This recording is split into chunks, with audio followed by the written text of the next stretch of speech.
Welcome to రాజనీతి. కాకినాడ పోర్టులో తన విలువైన వాటాలు లాగేసుకున్నారు. 3,600 కోట్ల రూపాయల విలువైన వాటాలను కేవలం కారు చౌకగా 600 కోట్లకు లాగేసుకున్నారు. అధికారాన్ని అడ్డం పెట్టుకుని నన్ను బెదిరించారు.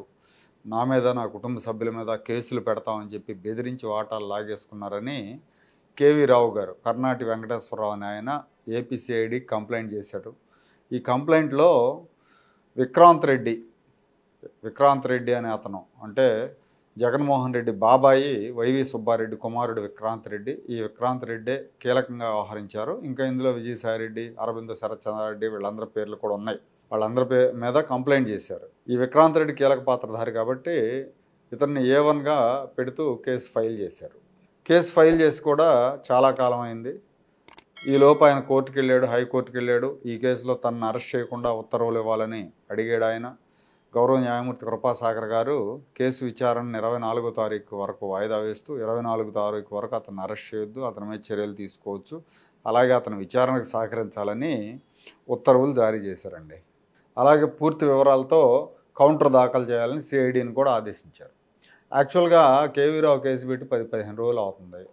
మరి 15 రోజులు మరి ఏం చేస్తున్నారో కోర్టులో చెప్పే వరకు సిఐడి వాళ్ళు ఏం చేస్తున్నారో తెలియదు. ఈ ఒక్క కేసే కాదు, ఈ 6 నెలల కాలంలో కూటమి ప్రభుత్వం అధికారంలోకి వచ్చిన తర్వాత వైఎస్ఆర్ కాంగ్రెస్ పార్టీ హయాంలో అరాచకం చేసిన నాయకులు, అధికారుల మీద పెట్టిన కేసుల తీరు ఇదే విధంగా ఉంది. వీళ్ళు కేసులు బుక్ చేస్తారు, అరెస్టులు చేయరు. వాళ్ళు కోర్టులకు వెళ్తారు, కింది కోర్టు నుంచి పై కోర్టు దాకా వాళ్ళు తిరుగుతూ ఉంటారు. వీళ్ళు తమాషా చూస్తూ ఉంటారు, సినిమా చూస్తూ ఉంటారు. ఆంధ్రప్రదేశ్ పోలీసులు, సిఐడి విభాగం వాళ్ళు వీళ్ళందరూ హైకోర్టుకి వెళ్తున్నారు, రిలీఫ్ ఉత్తర్వులు తెచ్చుకుంటున్నారు. ఇదంటూ ఈ మధ్యకాలంలో కోర్టులు కూడా నాకు అర్థం కావట్లేదు. మర్డర్ చేసినోడు వెళ్ళి నన్ను అరెస్ట్ చేయొద్దు అన్నా కానీ రిలీఫ్ ఇస్తారేమో. పలానా తారీఖు దాకా అరెస్ట్ చేయొద్దు, లేకపోతే మేము చెప్పే వరకు అరెస్ట్ చేయొద్దు అని చెప్పి చాలా దారుణంగా రిలీఫ్ ఇచ్చేస్తున్నారు. అంటే ఒక కేసులో ఒక నిందితుడు ఉంటాడు, ఆయన అరెస్ట్ చేయొద్దని చెప్తే, వాడి మీద కఠిన చర్యలు తీసుకోవద్దని చెప్తే పోలీస్ విచారణ ముందుకు ఎట్లా వెళ్తుంది?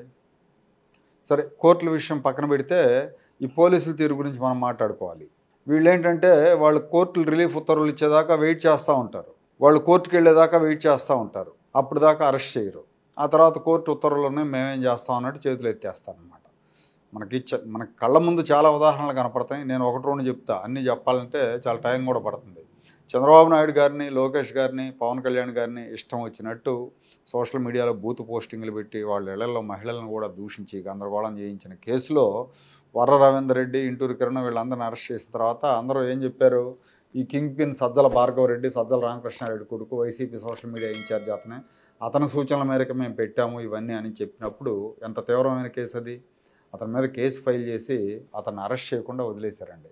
నీచమైన పోస్టులు పెట్టిస్తే అతన్ని వదిలేసి ముఖ్యమంత్రి మీద, ఉప ముఖ్యమంత్రి మీద, క్యాబినెట్లో మంత్రి మీద, హోంమంత్రి మీద, అందరి మీద పెట్టారు. కానీ అతన్ని అరెస్ట్ చేయలా. అతను హైకోర్టుకి వెళ్ళాడు, రిలీఫ్ ఉత్తర్వులు తెచ్చుకున్నారు. అతని మీద చర్యలు ఏం తీసుకోవద్దని గౌరవ న్యాయమూర్తి గారు చెప్పారు. అతని మీద కేసు పెట్టి 4 రోజులు అయింది. ఈ 4 రోజులు అతను పట్టుకోలేకపోయారా పోలీసులు? వీళ్ళకి ఏం ట్రైనింగ్ ఇస్తున్నారు? కోర్టు ఉత్తర్వులు ఇచ్చేదాకా ఎక్కడ గడ్డి బీగుతున్నారు? ఈ ఐపీఎస్ల దగ్గర నుంచి, డిఎస్పీల దగ్గర నుంచి, సిఐలు, ఎస్ఐలు అందరూ. రామ్ గోపాలవరంది అయితే పరువు తీసేసుకున్నారు.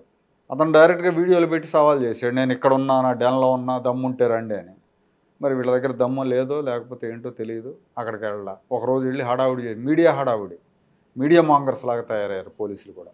అతను సవాళ్ళు చేస్తూ ఉంటారు, దర్యాప్తు అధికారులే మేము గాలిస్తున్నామని చెప్తూ ఉంటారు.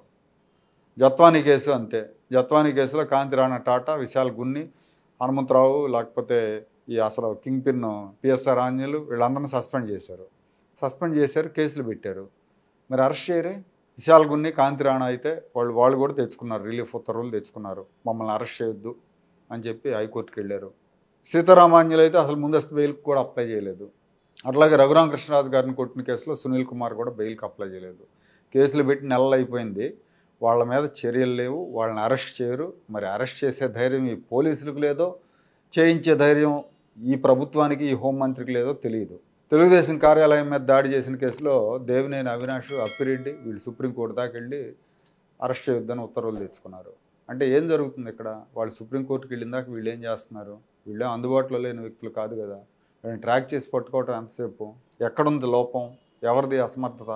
అన్ని సీరియస్ కేసులే, ఇవన్నీ కూడా సీరియస్ కేసులే. కానీ పోలీసులు మాత్రం సీరియస్గా లేరు, చాలా నాన్ సీరియస్గా ఉన్నారు. దీని ఇంపాక్ట్ గవర్నమెంట్ మీద పడుతుంది. బహుశా ఈ డీజీపీ గారు ఇంకో నెల రోజుల్లో రిటైర్ అవుతాలే, నాకెందుకు ఈ గొడవలు అనుకుంటున్నారేమో. రేపు మళ్ళీ జగన్మోహన్ రెడ్డి ముందే హెచ్చరిస్తున్నాడు, నేను వచ్చానంటే మిమ్మల్ని వదిలిపెట్టను అంటున్నాడు. విజయసాయి రెడ్డి ఏమో మేము వచ్చామంటే చంద్రబాబు బతికుంటే చంద్రబాబును లోపలేస్తాం అంటున్నారు. వీళ్ళతో నాకెందుకు అనుకున్నారో మరేంటో. అలాంటి భయం ఉన్నప్పుడు అసలు ఆ పోస్ట్ తీసుకోవడం ఎందుకు? ఈ దేశంలో వర్స్ట్ పోలీసింగ్ అవార్డు ఏదైనా ఎవరికైనా ఇవ్వాల్సి వస్తే అది ఆంధ్రప్రదేశ్ పోలీసులకే ఇవ్వాలి. ఇక్కడ లోపం ఎవరిదైనా కానీ, పోలీసులదైనా ప్రభుత్వానిదైనా కానీ చివరికి బాధ్యత వహించాల్సింది మాత్రం ప్రభుత్వమే. బ్లేమ్ చేసేది కూడా ప్రభుత్వాన్నే.